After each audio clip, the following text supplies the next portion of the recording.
Bom, e aí, quando a gente chega nos cordados, né, as novidades evolutivas são um sistema nervoso dorsal. Então, aquele sistema nervoso que era um cordão ventral, ele passa a ser distribuído dorsalmente. E para que essa passagem ocorra de maneira eficiente, ele precisa de proteção. Então, ele tem estrutura rígida de sustentação, que é a notocorda, portanto, o grupo dos cordados, né?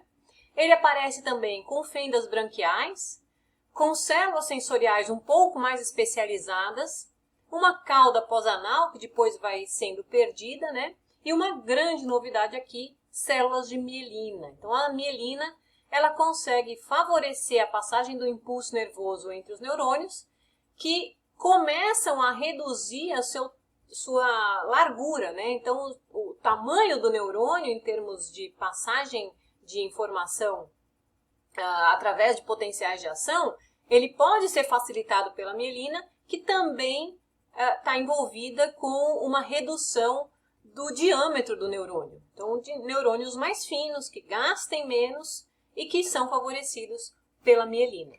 Então, mostrando aqui para vocês esse grande passo evolutivo aqui, que foi o aparecimento da mielina. Mielina, ela funciona se colocando, né, em volta dos neurônios, então facilitando a condução dos impulsos. E aí todo o sistema nervoso ganha esse benefício à mielina. Existe alguma desvantagem? Sim, a perda da mielina, né? Então, perder mielina causa grandes problemas relacionados à comunicação entre áreas distantes do sistema nervoso. Mas voltando para a história aqui, da presença da estrutura de sistema nervoso dorsal, né, a gente precisa de uma cobertura rígida que vai favorecer a manutenção desse cordão nervoso sem nenhum prejuízo, porque ele está mais exposto. E aí a gente tem alguns grupos aqui dos cordados, né, dentre eles os urocordados, que apresentam a notocorda apenas na fase larval livre natante, depois o céssio, o adulto céssio, ele já não apresenta mais a notocorda, então ele perde a notocorda ao longo da ontogenia. Nós temos também o cefalocordado, né, representado pelo anfioxo, todo mundo já ouviu falar do anfioxo. Então, nesse caso aqui, a gente encontra o cordão nervoso dorsal com a notocorda, que é mantida durante a vida toda do organismo, uma massa cerebral, né, que está localizada na região da cabeça, então uma cefalização aí e centralização dos órgãos sensoriais, e ocorre no anfioxo a duplicação do grupo de genes OX que está relacionado ao desenvolvimento, né, a toda a parte de montagem do organismo ao longo do desenvolvimento. Então, essa duplicação favorece aqui o aparecimento, no caso dos vertebrados, a presença de mandíbula. Então, o que a gente vê aqui é aparecimento dos vertebrados com um cérebro primitivo ainda amandibulados, dependente de notocorda, né, como no caso da lampreia, do peixe-bruxa aqui, mostrado para vocês. Notocorda, extremamente importante aqui, sem ela não tem nenhum tipo de sustentação para o cordão nervoso dorsal.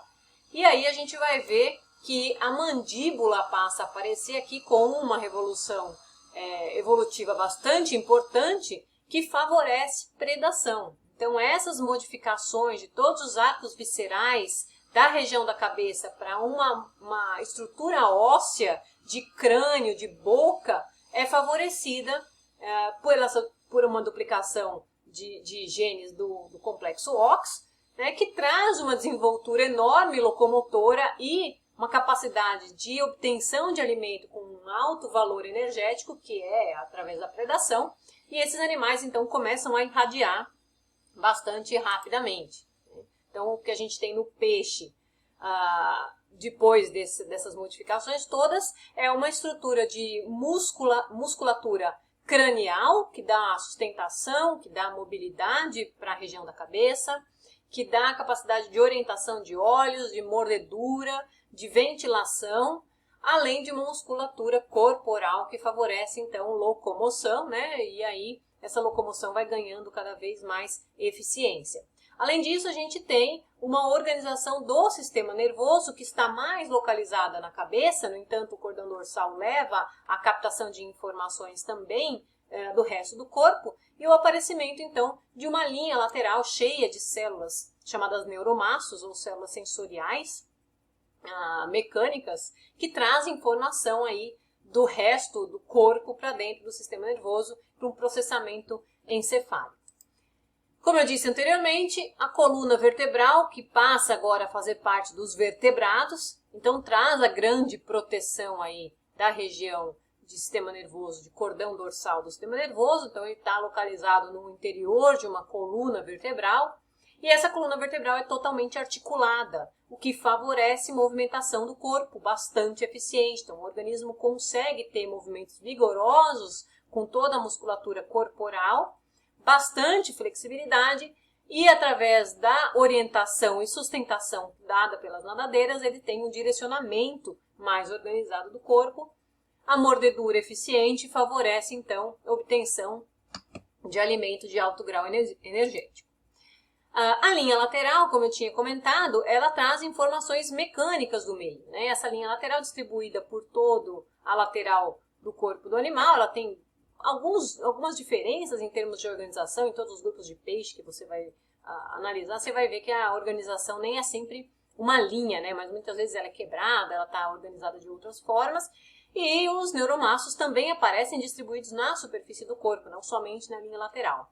Então, esses neuromassos, eles são células especializadas na captação de sinais mecânicos, de movimentação da água, de fluxo da água, de passagem de outros organismos por perto, de localização espacial, né? E aí o animal consegue interpretar essa informação e consegue tanto fugir de um possível predador ou de uma ameaça física localizada no ambiente dele, como perceber e se orientar na coluna d'água. Então, é a linha lateral que depois traz, numa conexão futura, aí, uma orientação para a estruturação do que é o ouvido interno. Então, esses animais já passam a apresentar esses neuromastos organizados de uma forma diferenciada na região da cabeça, que é a organização do ouvido interno para percepção de som, principalmente. O bulbo olfatório, capacidade de percepção eficiente de sinais químicos na água, né? Então detecta substâncias em longas distâncias, eles têm um bulbo olfatório bem aumentado, né? Então aqui é a região dos olhos, aqui é a região cerebral, então telencéfalo, teto óptico, aqui cerebelo, e aí a gente já tem a parte mais distal, que é tronco encefálico e medula. E aí essa região toda de especialização cerebral, como a gente vinha vendo, né, gânglios vão ganhando especializações, a gente vê aqui nos peixes áreas cerebrais com funções um pouco mais elaboradas e distintas, né?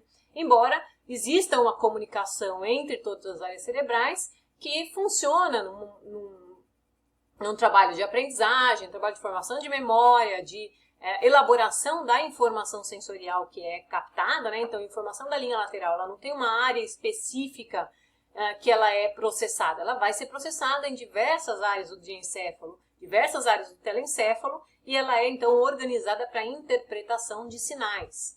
E aí o animal consegue evitar ou se direcionar para aquele sinal específico. Tá?